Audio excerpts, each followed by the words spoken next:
Yeah. First of all, just want to thank my Lord and Savior Jesus Christ for the blessing of what I get to do every day with these guys, and it always doesn't always turn out the way I wanted to, but I understand that it is a blessing and a gift to be able to do what I do, and so thankful for our guys and their effort, and I wish I had given them a better game plan today. This wasn't on them. This was on me, and I'll do better moving forward. I just didn't give them a game plan that gave them the best chance to win today. And both teams, Arizona State, give them a ton of credit because they were missing a really good player also, and Coach Hurley and his staff did a much better job of giving their guys a game plan that allowed them to win tonight. So all the credit goes to Arizona State and their players and their staff. What collectively did you need to replace when Coleman Hawkins is out of the lineup? Yeah, we had to change. I felt like we had to change what we were running in order to cause the other team to put two on the ball. And, so we tried to put in some things that, look good on film, look good in practice. But it just, I felt like our guys were shooting shots that weren't in rhythm. They were good shots. They were open shots. But we had learned where we were going to get our shots from and how we were going to get them. And then this was a little change. And, it was just tough to turn it around quick enough. And that's not on our players, right? That's on me. And so, when you've been doing something, then we were playing pretty good basketball, and this is not indicative of the kind of shooters or the players that we have this shooting performance tonight. And their ability to have success offensively, was that somewhat a contributing factor from your struggles offensively, that you just couldn't get things to work? Yeah, sometimes because the ball's not going in, it takes away some energy on the defensive end. But, I felt in the first half we guarded fairly well. In the second half, they shot a better percentage, shooting 50% in the second half. But, we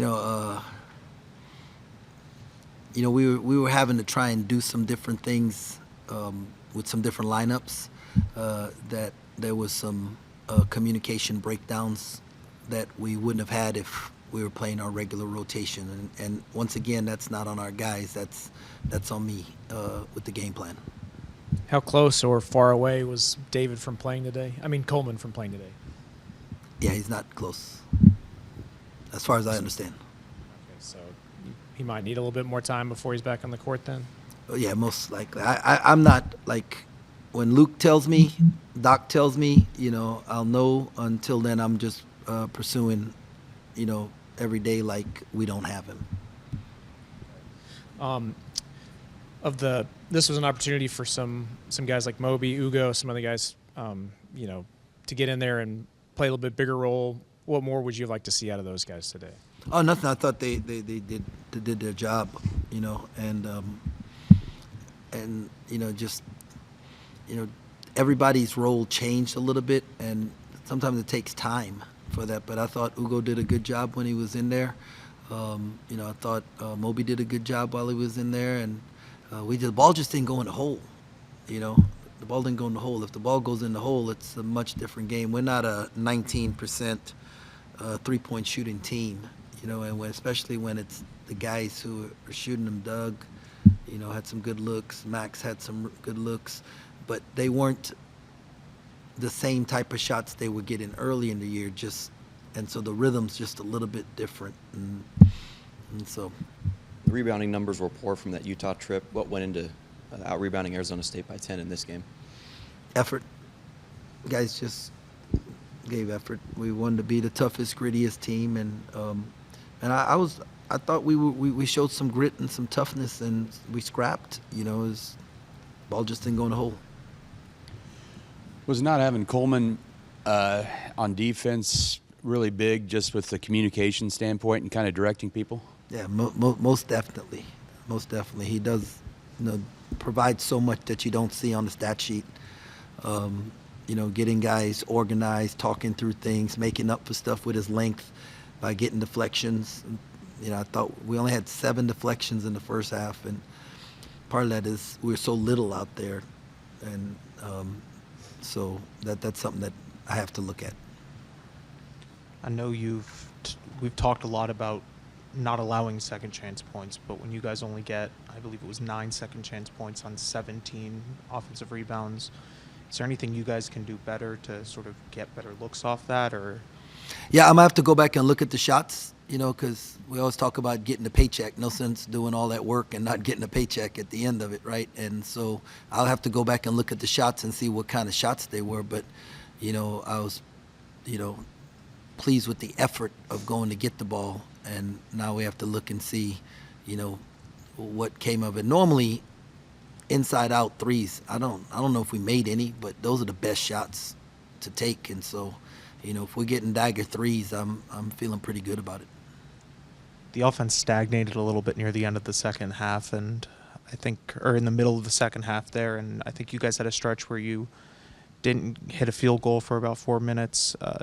Can you pinpoint a reason as to why those stretches happen, or is that just not getting good looks or not finishing good looks?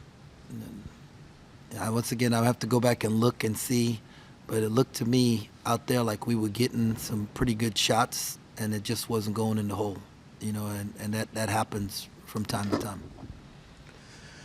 I know David's offense, a lot of time working in tandem with Coleman is a big thing, but it seemed like you guys figured something out in the second half. I was wondering what. Obviously, David had a big second half, but did you make an adjustment there? Well, he was more assertive in the second half. I thought in the first half we were trying, once again, we put in some new stuff. We ran some stuff today that we hadn't ran all year long. And from a coaching perspective, I can look at it and say, man, this is going to work. But nothing works unless you work. And if the guy's a little bit hesitant or they're thinking, what am I supposed to do, then it doesn't run quite as fluid. And so in the second half, we just reverted back to running some stuff we've been running all year long. And you could see he was just more aggressive in those situations because he knew exactly what to do. So, Coach, I want to ask you further about David and just what kind of heart he's playing with this year. Yeah, no, he's playing like a third-year guy in a program that cares, and but I'm gonna say that about all these dudes. We've made a change on our team where we've gone from being individuals to being guys who were playing for and with each other to now we got a team that's playing for K-State, and I'm proud of that. I'm really, really proud of that. And David obviously is leading the way because, he's been here the longest. But, guys like Taj Manning and, Buddy and those guys, they bring it every day in practice, man. And so really proud of the effort of our team and how big their hearts are and how much they care. And if you were in the locker room and you saw how hurt they were, right? They weren't hurt because they didn't play or that and the other. They were hurt because we lost, and they want to win for K-State, and that gives me energy to go and do a better job of preparing a game plan that puts them in the best position to win the game. Because I absolutely love these dudes and love how they represent our program and represent this university. As a guy that's been around for 3 years now, as you said, do you find him becoming more vocal as a leader than before? Yeah, he's way more vocal. Way more vocal, way more assertive. His actions speak really loud. So that's just part of the growth process, and you love to see that. And hopefully we can get more guys to stick around longer and see that kind of evolution take place. One final question. Just in what ways have you seen him improve the most this season? This season? Mm-hmm. His confidence. He doesn't let a missed shot affect him as much. It used to be he missed a shot, he wouldn't want to shoot again, and or if there was a bad play it lingered, and he's shown he has the ability to move on to the next play, and that's a really big time growth for him. And so, just once again, very proud of how he's evolved as a player and as a person. Coach, back at, before conference play starts and everything, you can get a locker room to look forward to, conference title, at-large bid, whatever. When you're this late in the season, what do you get those guys to, show up every day and look forward to? Then we get to play a game, right? A game that we love, right? And somebody asked Kobe Bryant one time, what's the number one ingredients for all the great ones? And he said, love. We love basketball. It's not about the money, not about playing on TV, not about the championships. We just love the game of basketball. And I got a group of guys that love basketball. And so they show up every day because they love basketball. And they've grown to love Kansas State. And so they show up every day for Kansas State. And, man, that fires me up as a coach. And so we're excited. We're hurt today, right? Like, we're hurt today because we felt like we put in a game plan and an effort and a focus to get a win today, and it didn't happen. But you know what?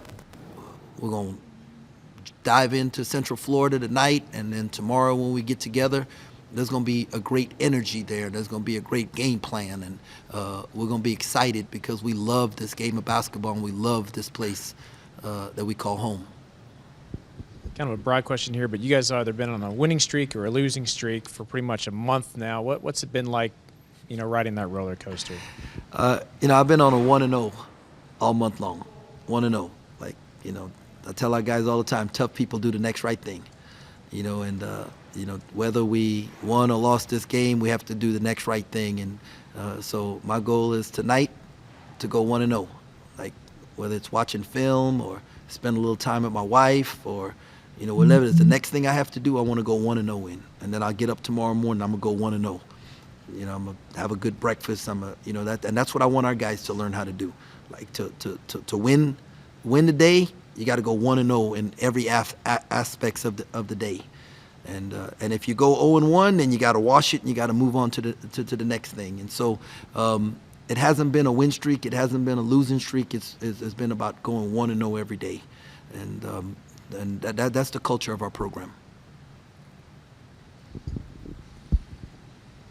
With Coleman out, what went into the decision to start CJ in the starting five? Yeah, I thought we would have an advantage playing four guards and them being a little bigger, and maybe it would create tougher tags on the roll, give Dave more space on the roll, and then that I didn't think we'd go 5 for whatever from 3, and they go 9 for whatever from 3, and the 4 they made were the difference in the score, and when Quintus goes 2 for 3 from 3, and Ali, I think he was 3 for 6 in the first half. That's 5 3-pointers that you don't. You're all right. You're like okay, they're not going to do that for 2 halves, and so. But yeah, I thought that would give us the advantage there.